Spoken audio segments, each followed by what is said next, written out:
What's up, everybody? My name is Jason, and welcome to Small Biz. In today's video, we're going to talk about how we're about 2.5 hours away from a major Fed meeting as to whether or not they're going to cut by 25 or 50 basis points.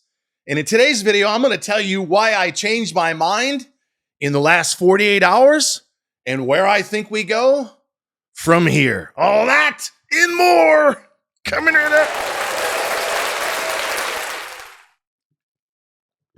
All right, ladies and gentlemen, 473 on the Qs, just after 11 a.m. East Coast time. You have about 2.5 hours to put in the comments below 25 or 50.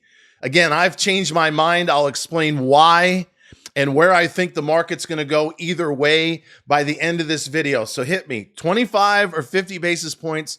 You have until 2 o'clock East Coast time, and I would encourage everyone, especially those in the Discord, if you can, to watch Jerome Powell's press conference because he's under a tremendous amount of pressure. But let me start off by saying, last trade on the Qs, 472.78, that the near-term move is sideways to down. Why? We just had a bearish crossover on the daily stochastics at 82.5.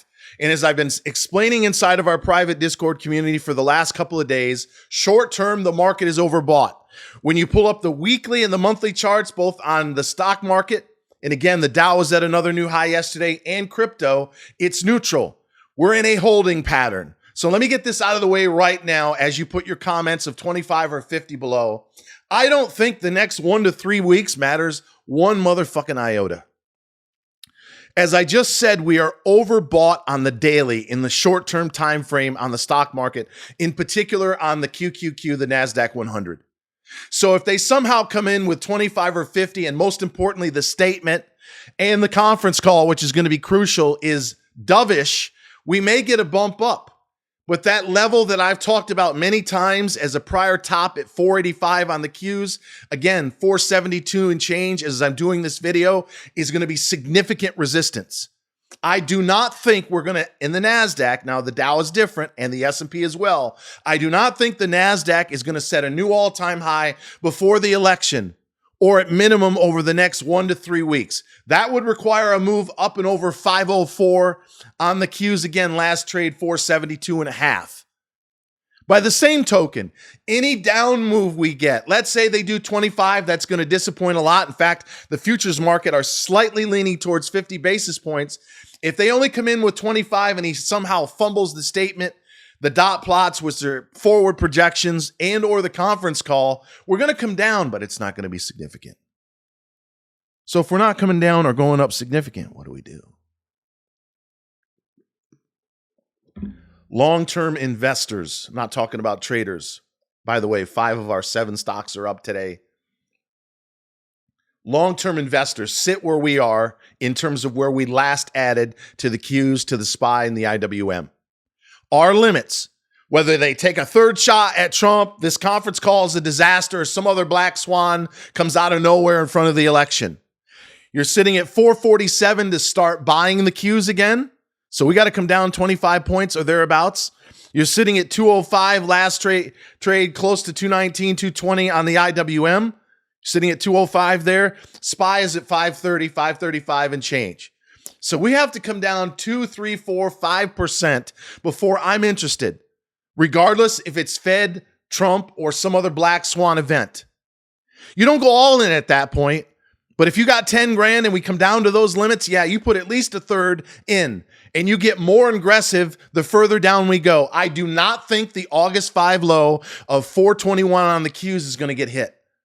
Even if Trump somehow gets hurt badly, or God forbid, worse than that, I think 9/11 style, the Fed's going to step in with massive liquidity, shut down the market for at least a day, maybe 2. And while we will have a 10 to 15% give back minimum if it's a serious event, I don't think we're going down below those levels. So between the August 5 low of 421 on the Qs and 447 is your buy zone. The obvious question now is, why did I change my mind? I was leaning 25 basis points. The reason for that, strong retail sales, unemployment is ticking down, not up. The credit spreads do not whistle of a major banking crisis aka 2008 style. None of that is there right now. Where the one weakness is that is a bit glaring is in auto loans. ALLY, Ally Financial, was down 35% in the last week or so because the lower end consumer that's out borrowing money at 10 to 20% is having some trouble. Maybe the Fed is aware of something.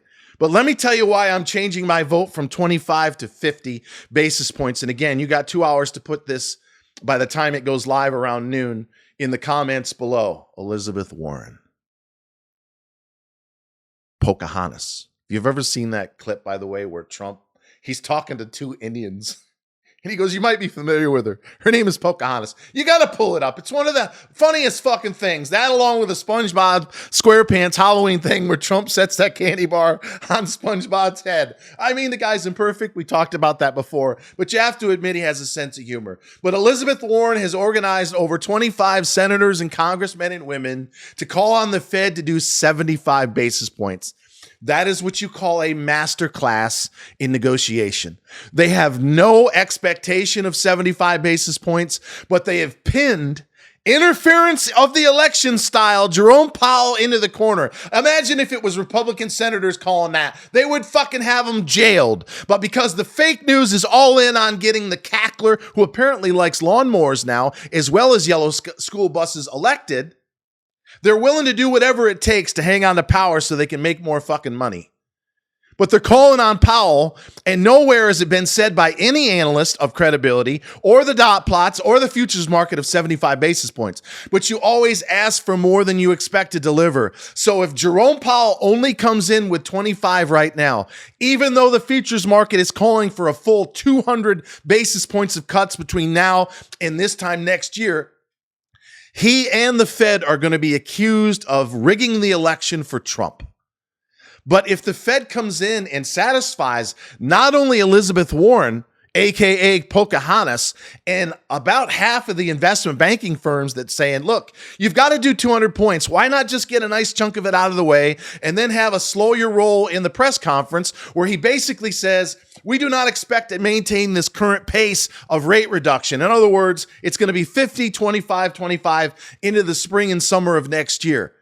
So because the Democrats are once again interfering in the election, calling for 75, the happy medium is I'll meet you halfway at 50. That satisfies a number of firms, including Goldman Sachs, which is a far left wing of the Wall Street party, calling for 50 basis points. Not because the economy or the labor market's in trouble, but because the Fed is so far behind the curve.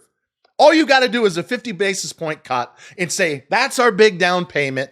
We do not expect to maintain that pace of 50, 50, 50. We're going to slow our roll at some point before the end of the year and avoid a recession because it's not there right now. I know some of my Republican friends get upset with me. Oh, you sound like a Democrat. No, I'm telling the fucking truth. Retail sales, especially at the higher end, strong. There's no signs in the credit spreads of any trouble in the major banking system. If there is any, it's high-risk loans like Ally or in some cases, real estate, commercial real estate, but we've seen MPW and others, Wheeler, WHLR, had a huge move after their third reverse split this year.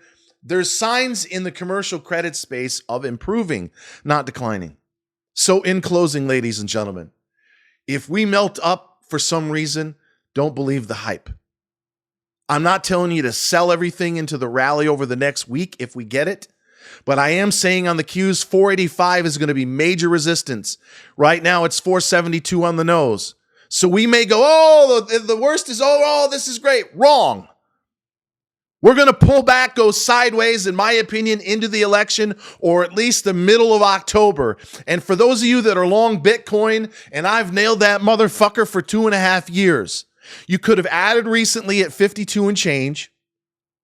The monthly chart, as I've pointed out many times, has got a massive cup and a handle all the way down to support right now in the 56.5 range. Last trade, 59,771. So you've got to get up and over the 50-day, which is 63 and change. The last breakdown candle was 65, and then you got the all-time highs. Let's call it 74. But last September 10th, we had the death cross in Bitcoin. It went down for about a month and a half. And on the exact low of the stock market, October 27th, the day I told you to buy IWM at 162 and TLT at 82.5, you had the golden cross where the 50 came back up and through the 200-day. So at some point, in my opinion, over the next 2 or 3 weeks-ish, before the election, Bitcoin is going to do a golden cross where the 50 comes back up and through the 200-day. And while it may not take out the all-time highs at 74, if I'm right, after the election and number 45 turns into 47, then yeah, it's going to be. And until next time, always remember that I love you. And thank you so very much for watching.